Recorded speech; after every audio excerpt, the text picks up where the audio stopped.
So, did I actually enjoy my first journey into the realm of the Elderlings? Well, as always, there is just one way to find out.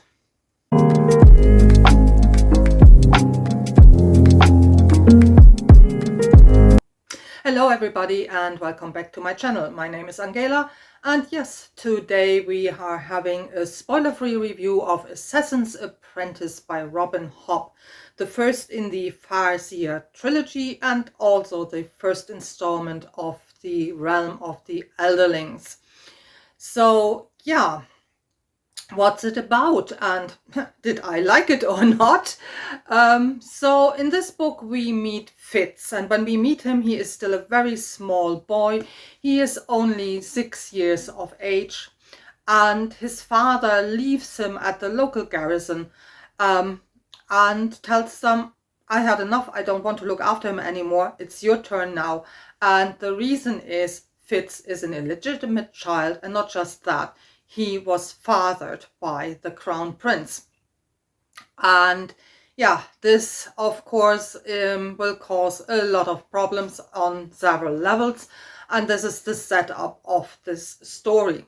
And Fitz of course does not understand really what's happening, why he's left there, why he's ripped out of his world, and why he's with all those strange people suddenly. So this is very much a story of, yeah, finding your place in the world, but also a story of somebody who is, yeah, a misfit on several levels because, yeah, he has the stigma of his birth.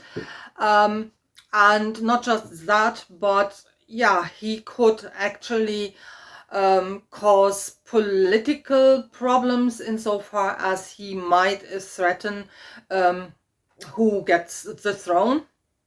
And Fitz, yeah, as I say, at first he's not aware of any of this. He doesn't understand why people are rejecting him, why are people mean to him, why some people outrightly hate him.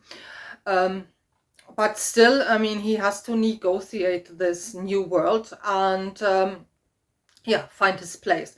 So this is kind of like the overarching story arc, so to say, where we follow Fitz, and it's told as a first-person narrative, so we see everything narrated through Fitz and how Fitz sees this world. But also not just that, because we have like a bit of a framed narrative almost, where we see the narrator, and the narrator is directly talking to us, and we see Fitz as an old man, and Fitz yeah, is making clear to us why is he telling us his story, why is he telling us the story in this way. And he's also making clear, I'm an unreliable narrator, because he outrightly tells us this is just my memories, and my memory might be faulty, or I might not really remember completely anymore, or it might not even be my memory. I might just think it's my memory because this is stories that have been told to me. The setting of the story is kind of like a very, I would say, medievalized world. I personally was actually more reminded of maybe Tudor times. I think it's partly because our main character is then called Fitz.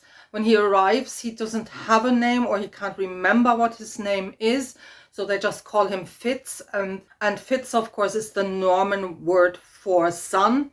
And yeah, Henry VIII called one of his illegitimate children Fitzroy, so son of the king.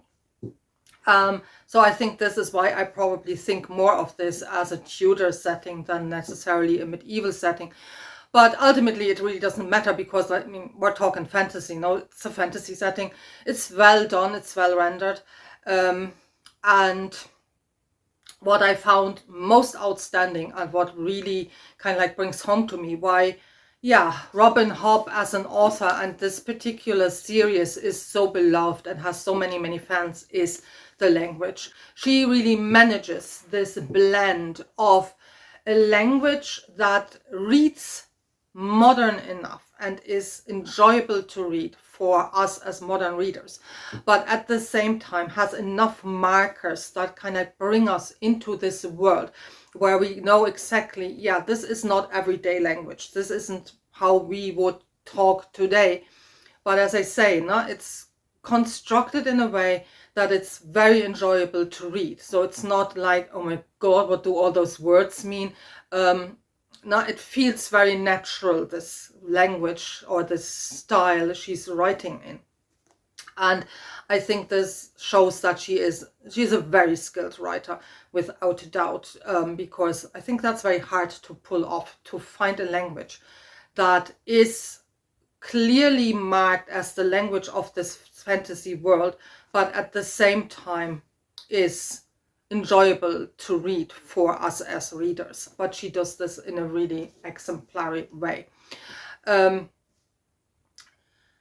The other thing that I found really engaging in this book are, yeah, the themes, but also kind of like tropes she's using. Now, so we have the orphan boy who needs to find his place in the world as one trope, but and I wouldn't even say that she's subverting the trope, but she's able to fill it up with a life and a story that's very engaging and that one wants to read on. This is the other thing. This is really well paced. One wants to read on. It's not as if you kind of like, oh no, when does this descriptive passage stop or something like that. There is nothing like this. Not this really flows and you really kind of like are carried along as a reader with this flow. But we also have, apart from kind of like this trope, themes of, yeah, how to find friendships, the question of who to trust, and also loss. I think loss is very prominent in this book, because, yeah, Fitz tries very hard to find people where he can get attached to, but either he is ripped away and put into different contexts from those people, or they're ripped away, they might die. There might be other reasons. But also how those problems are linked into the magic system. I seem to really like books that have more than one magical system. And this is the case also with Assassin's Apprentice. So we have an official magic, which is called the skill, and which is mainly practiced by the nobility. It's also mainly used, let's say, for political reasons, because woven into this story, or the backdrop to Fitz and his story, is kind of like a lot of political intrigue, and then of course also how he fits into this. And then we have a second magical system that is, yeah, more organic again, older. You don't need any training. If you have an affinity, then you are in, so to say, you can use it. But it's also very despised. It's outlawed. Practitioners can't practice it in the open. And it seems to consist out of being able to relate to animals in a very particular way. And Fitz is like a bridge between those two magical worlds. He is able to use the skill, but he also has this older type of magic. And he forms bonds with animals very easily, especially with dogs or dog-like creatures like wolves. When they find out that he has the skill, so the first animal he's bonding with, then this dog is taken away. So he has like to deal with loss on several levels. So as soon as he seems to form a bond, then this bond is broken again and ripped apart again. So loss is a very, very prominent theme in this novel. This novel, as I say, it's excellent when it comes to the world building, this slightly medieval Tudor world. It's written in an outstandingly beautiful language. But what brings this really to life are the characters, and especially, of course, Fitz, because, as I say, it's a first-person narrative. Everything we get is narrated through him, but he is really yeah, I wouldn't necessarily say always lovable character, but a very relatable character, and we do root for him. I definitely rooted very much for him.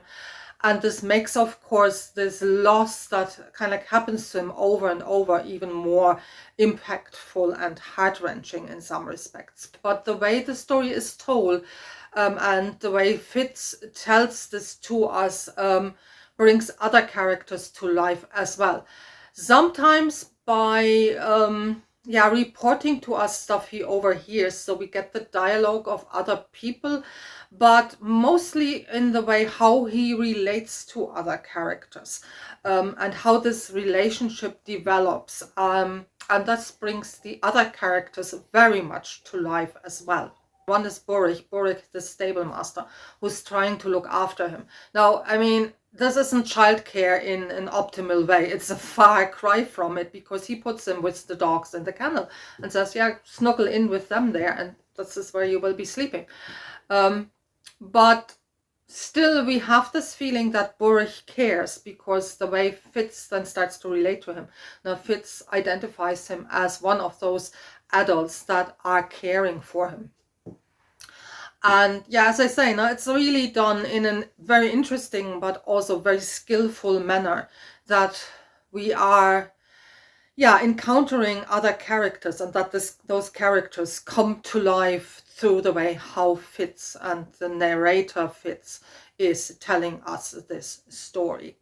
So yeah, as you can see from raving me on and on about this, I really liked my first encounter with Fitz and with the realm of the Elderlings.